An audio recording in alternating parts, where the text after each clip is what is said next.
Hey guys, my name is Bajan with SoCal Expeditions, and I wanted to film this clip before jumping into the installation guide of this video. I've been using this radio now for 2+ weeks, and I want to say that it has been nothing but awesome for me. This is one of the only ones that has a volume knob, which I just can't believe that some of them don't, and you're going to have to only use your steering wheel controls to adjust the volume.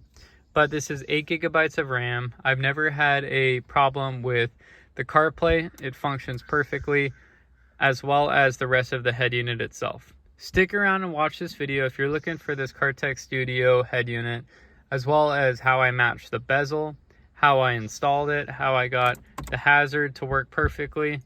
This video is going to answer all your questions. Look forward to seeing you guys watch this. Leave a comment below if this helped you out. Alright guys, for the GE8 owners that are looking to install a CarTech Studio head unit, this is a 10.1 inch Android unit for, again, 09 to 13 GE8s. This is one of the few with the volume knob. I'm going to show you guys how to put this thing, assemble it from the bench, take it into the car, and install it yourself. You can see here that this is the normal bezel it comes with, this silver trim. I went ahead off AliExpress, ordered this so it can match my interior better. You're going to have GPS antennas. You'll have your USB cables. You're gonna have your bracket. I'll show you how this goes together. You're gonna have your actual power section here. This is, when you normally see these head units have it on the back here, they're not gonna really do much for your speakers. When you see a unit like this that has an actual beefy, we're gonna call this a controller. And when it has a beefy section, it's going to actually power your speakers, and it's going to be quicker, more responsive, especially with something like this. That's 8 GB of RAM. Here's all your hardware that you're going to need to connect it, depending on what kind of Honda Fit that you have, and they're going to give you the connections as well as the dash clips to hold this to that, and I'll show you how that goes together. Rear view camera if needed, GPS, track speed, microphone, installation guide. Just a forewarning, you are not gonna follow the first method on here. This does not work with the brackets in a fit. You're gonna follow the second installation method. So go ahead, read over this, and let's get going.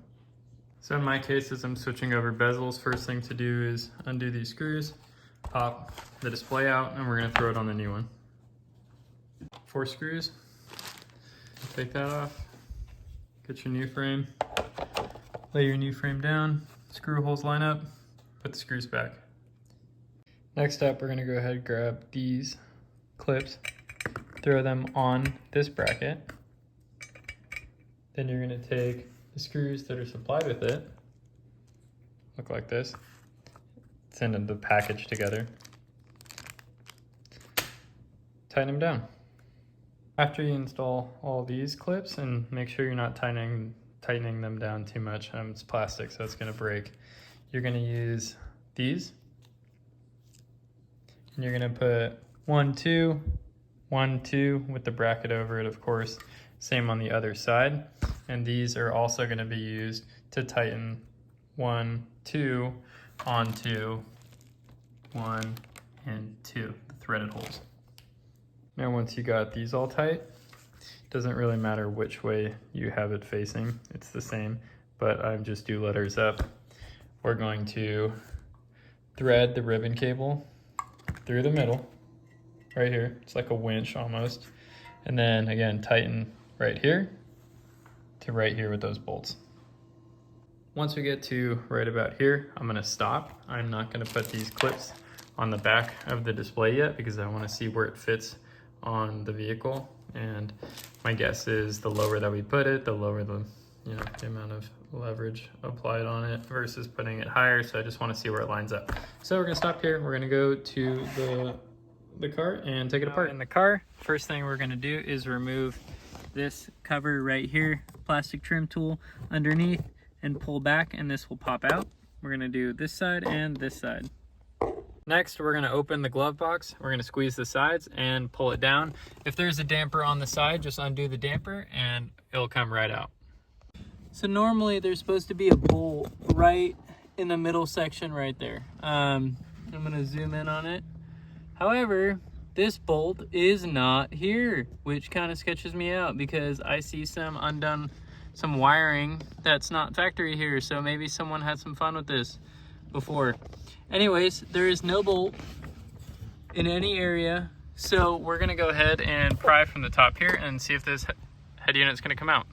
So someone's definitely swapped this out before, but with some gentle prying, this pops off. Now undo every single clip back here, fit your hand in there and get it done. And then after that, we can take this to the bench.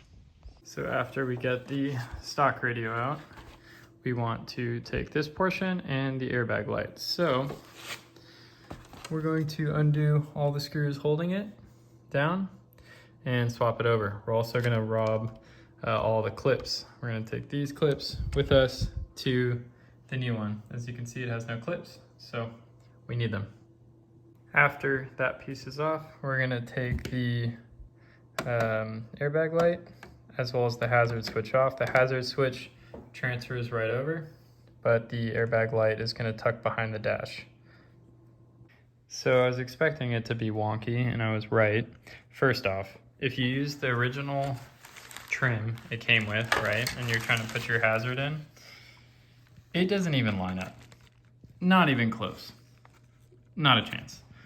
Even with this one, it barely lines up. However, okay, got it lined up, great.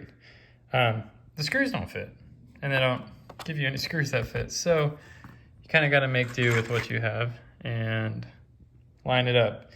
I think I'm gonna snap this tab off right here because it's not gonna do me any good. It's gonna be in my way. So that's what I'm gonna do.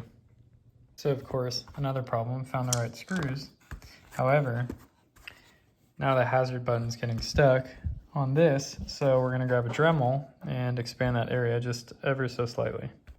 All right, so after dremeling out the inside just a tiny bit, knocking that post down that I was talking about, and using screws that I had to source, we're good to go. All right, to remove these, pull back with a finger, right? And you can see how you expose the inside of the clip right in there. Once this is pulled back and you're holding it with your finger, which I'm holding right now with the screwdriver, you're gonna poke that with a flathead or something sharp. Again, it's right in the center of the frame. It's through the clip, you're gonna push that out and it's gonna fly out. And then for the clips in this section, I'm using 2 of these and I'm spreading the clip apart and then popping it upwards. So just like this, I'm using 2 hands and I'm pulling outwards on both wings to lift it up and disengage the clip. All right, I'm actually kind of in disbelief because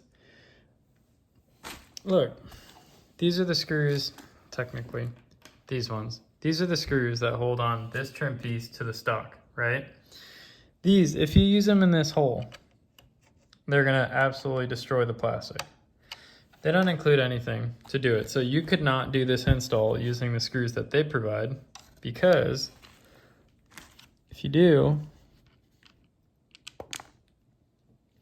right? That's not working. So yeah, you gotta have your own screws just sitting here ready to use, or else it's not gonna happen. So to add with every single one of these, I pre-thread them, right? So that way it's easier to do once you're actually putting it on. Plus, I'd rather see if it goes or it doesn't go. So everything's pre-threaded, and then now we can drop this on where it belongs and we can get it tightened down. What a kit.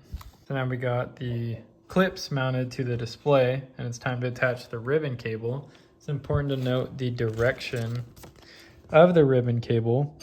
As you can see, there's a little notch up there, and there's a notch right here. And on the ribbon cable, again, you have a notch right there. So line all that stuff up. If you installed it how I did, it's gonna be facing up when you go to install it anyways. All right, well, once you get it in the car, we're gonna soft check everything. First, just plug in your airbag light, get this thing out of the way.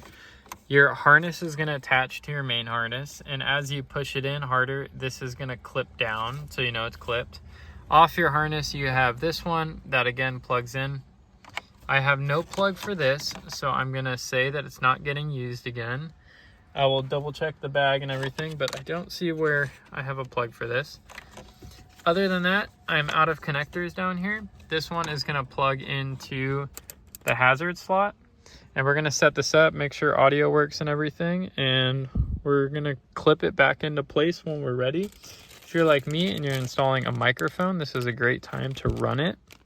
You're gonna plug it into the back of the head unit and run the wire up there, and usually up either there or up top here.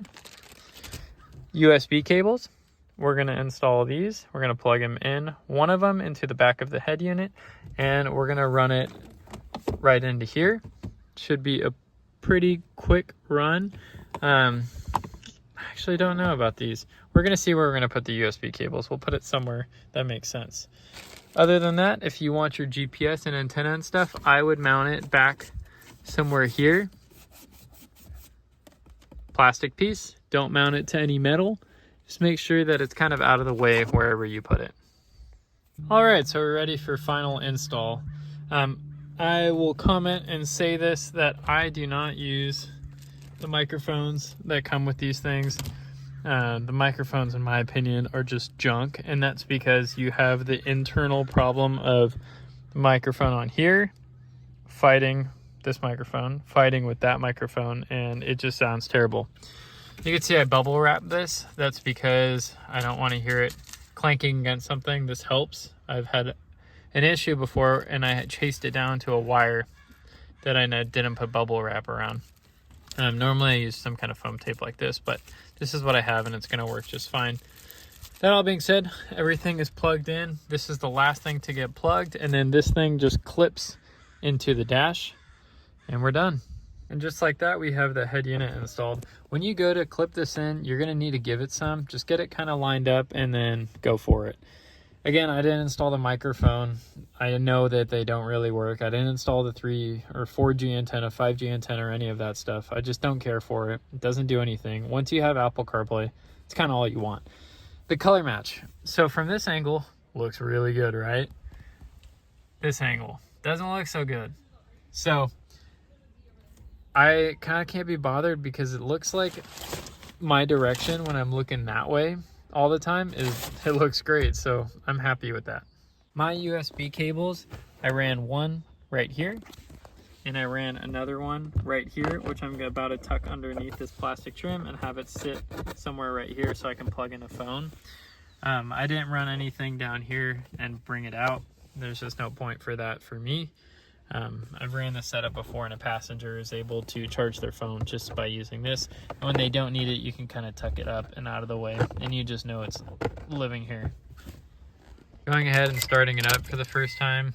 Well, I started it before, but it does have a little boot up procedure.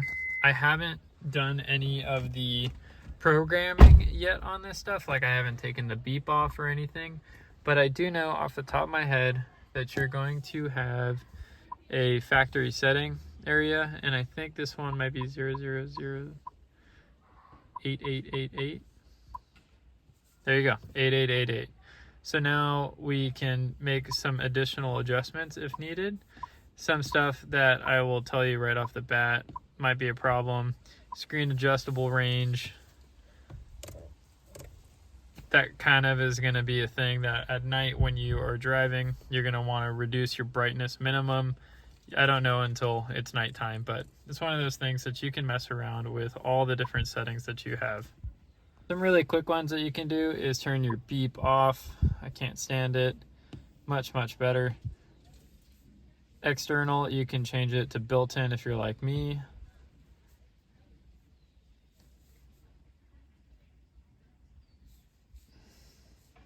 For your lights on the side, if you want to change them, which is nice, this auto dims when you turn the headlights on, as you can see.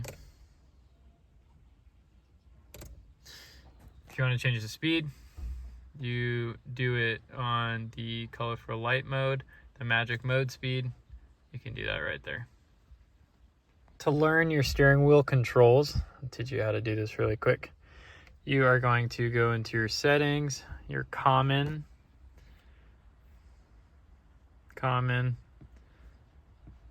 We're going to come down here to key settings, steering wheel controls learning. Next, press and hold the key you want to learn. We're going to do channel up as next. The study is successful. Then we're going to do previous down, right? We're going to do volume up. Good. Volume down. Good. And I don't know what we want to do for mode. Maybe play pause or home or something like that. I'll put on mode.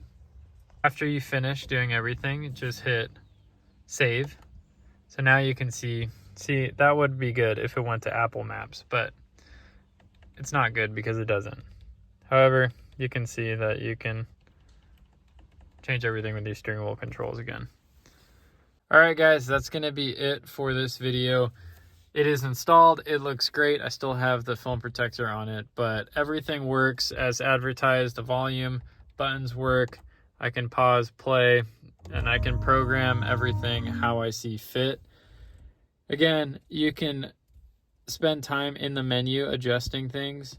And if you need to get into the factory settings for any reason, 8888, and there you are. There's a ways to change the launchers as well. If you mess around with it enough, you'll figure out what I mean, but you can change this page to look different. So spend time in the menu and have fun.